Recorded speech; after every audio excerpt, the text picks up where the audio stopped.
Você já percebeu que toda vez que o mundo tenta derrubar a Taylor Swift, ela volta ainda maior? Cada polêmica, cada traição, cada término parece só alimentar o mito que ela construiu em torno de si mesma. Mas e se eu te dissesse que existe um filósofo que explicaria tudo isso? O jeito que ela transforma a dor em arte, humilhação em narrativa e cancelamento em renascimento. Sim, Nietzsche entenderia Taylor Swift melhor do que muita gente. Oi, eu sou Elisa Campelo e aqui a gente fala de comportamento, cultura e coisas que fazem a gente pensar diferente. Esse vídeo faz parte da nossa série Pop com P de Pensar, um espaço para a gente olhar para a cultura pop com mais profundidade e reflexão. Então já se inscreva aqui no canal para não perder os próximos vídeos e deixa o seu like, pois ele faz muita diferença para o crescimento do canal. Nietzsche acreditava que o ser humano mais poderoso é aquele que se recria depois da dor. Não o que evita o sofrimento,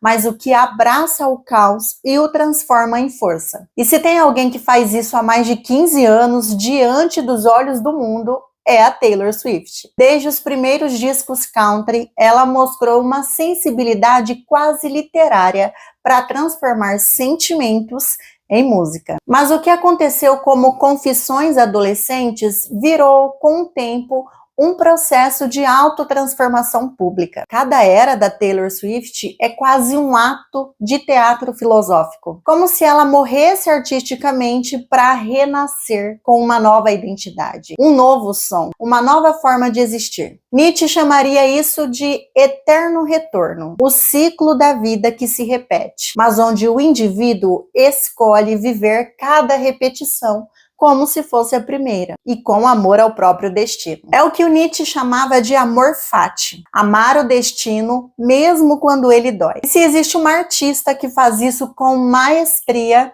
é ela, porque a Taylor não aceita só as suas dores, ela as reencena, as reescreve, as transforma em combustível criativo. Pense na era Reputation. Depois de ser cancelada, ridicularizada e traída publicamente, ela poderia ter desaparecido por um tempo. Mas não. A Taylor voltou com cobras, com uma estética sombria, transformando a própria imagem de vilã num espetáculo visual. Isso é Nietzsche puro, o ressentimento transmutado em criação. Em vez de se vingar, ela sublimou a dor em arte, transformou o ódio que recebeu em palco em luz, em clipe, em coreografia. Nietzsche chamava esse processo de transvaloração dos valores, quando você pega o que era fraqueza e a transforma em força. Taylor fez da rejeição um ritual de poder. Ela não apagou o que a feriu, ela incorporou. É como se dissesse: se vocês me veem como a vilã, então eu serei a melhor vilã que esse palco já viu. E o mais interessante é que, ao fazer isso, ela tirou o poder dos outros sobre ela mesma. Porque ninguém pode usar contra você aquilo que você já transformou em arte. Nietzsche dizia que o ser humano superior é aquele que se torna quem ele é. Não quem o mundo espera, mas quem decide ser. E a Taylor Swift fez exatamente isso. Ela escreve o próprio mito, disco após disco. O álbum Red foi a dor da juventude. O 1989 foi o triunfo pop e a reinvenção estética. Reputation foi a vingança simbólica. Lover foi o perdão e a reconstrução. Folklore e Evermore foram o mergulho da introspecção, a fase nietzschiana da contemplação e da arte pela arte. E The Tortured Poets Department, uma reflexão madura sobre o sofrimento e a criação, sobre o preço de viver intensamente. Cada álbum é quase um ato de filosofia aplicada. Ela não é mais só uma cantora,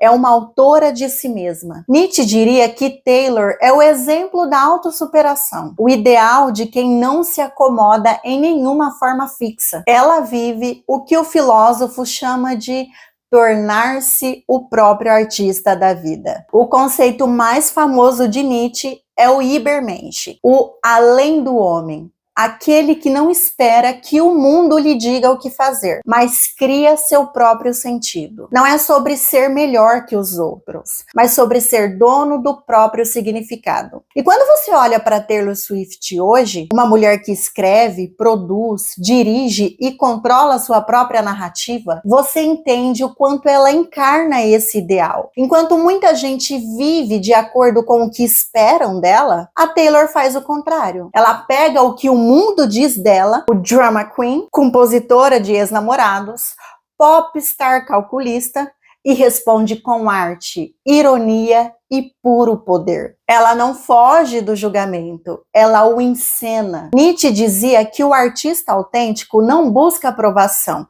mas expressão. E é por isso que a Taylor é tão magnética. Ela parece sempre ser o espelho de quem a critica. Quanto mais tentam controlá-la, mais ela cresce. Quanto mais tentam definir, mais ela se reinventa. É a essência do Übermensch, criar valor onde antes havia dor. Uma das maiores habilidades da Taylor é transformar dor em narrativa estética. Não é só escrever sobre o que aconteceu, mas dirigir a própria história. Ela não deixa a mídia definir a versão dela. Ela canta, dramatiza e edita a sua dor com o controle de quem entendeu que vulnerabilidade pode ser performance. Nietzsche enxergava a arte como a forma mais nobre de lidar com o sofrimento. Para ele, a vida é naturalmente trágica, mas o artista encontra beleza dentro da tragédia. E é exatamente isso o que a Taylor faz. Ela cria beleza a partir do caos. Cada letra, cada clipe, cada turnê é uma forma de reencenar a dor até ela perder o poder. É como se dissesse: se eu puder transformar isso em uma música, então já não me destrói.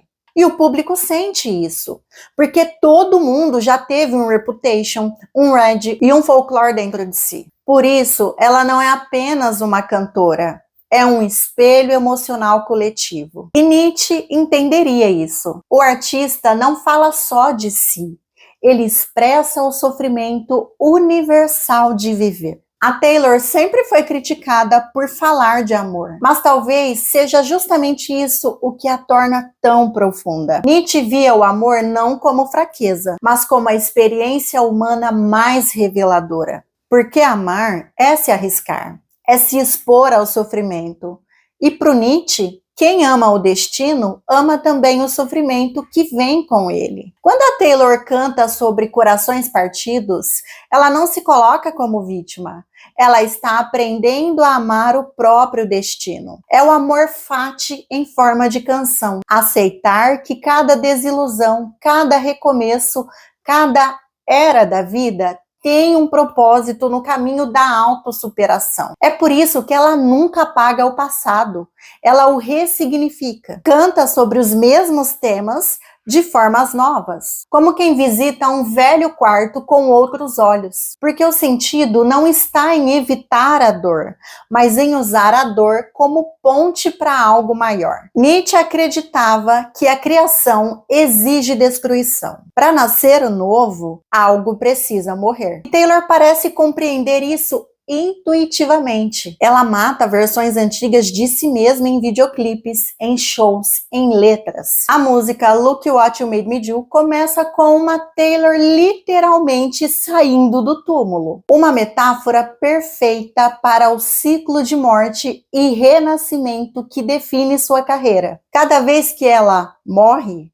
é porque o mundo tentou aprisioná-la numa imagem. E cada vez que ela renasce, ela prova que ninguém define uma artista viva. Eu acho isso tão fantástico na Taylor. E o Nietzsche chamaria isso de vontade de potência, o impulso vital de se afirmar mesmo diante da destruição. Essa é talvez a lição mais poderosa da Taylor Swift. A força não está em ser perfeita, mas em se recriar infinitamente, em nunca deixar que a dor finalize a história. Há algo de fascinante no modo como a Taylor mistura realidade e ficção. Nietzsche acreditava que a verdade é, no fundo, uma invenção humana e que precisamos das ilusões da arte para suportar a vida. A Taylor vive exatamente nessa fronteira. Suas músicas são pessoais, mas também são performances. Ela cria mundos que parecem reais. E talvez sejam, mas o que importa é o efeito de verdade emocional que eles geram. Quando ela canta I Remember It Out Well, a gente sente como se lembrasse junto. E esse é o poder do mito. Ele não precisa ser factual para ser verdadeiro. Ele precisa nos tocar.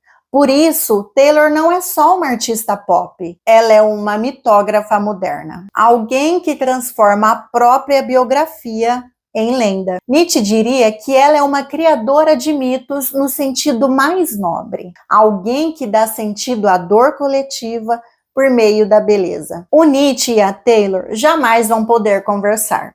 Mas se isso fosse possível, ele diria algo como: você entendeu o que eu quis dizer quando falei em criar a si mesmo. Porque a Taylor não se limita a sobreviver aos ataques, às críticas ou aos amores fracassados. Ela transcende tudo isso, ela não reage, ela transforma. E nesse processo, inspira milhões de pessoas a fazerem o mesmo com as próprias dores. Nietzsche dizia que a vida é como uma obra de arte em constante construção. Taylor entendeu isso. Ela faz da própria biografia uma performance estética e da dor um espetáculo de superação. Ela canta o que Nietzsche escreveria, que viver é ser capaz de dançar sobre o próprio abismo. No fundo, a Taylor Swift nos ensina uma coisa simples e poderosa. A dor não é o fim, é o começo da transformação.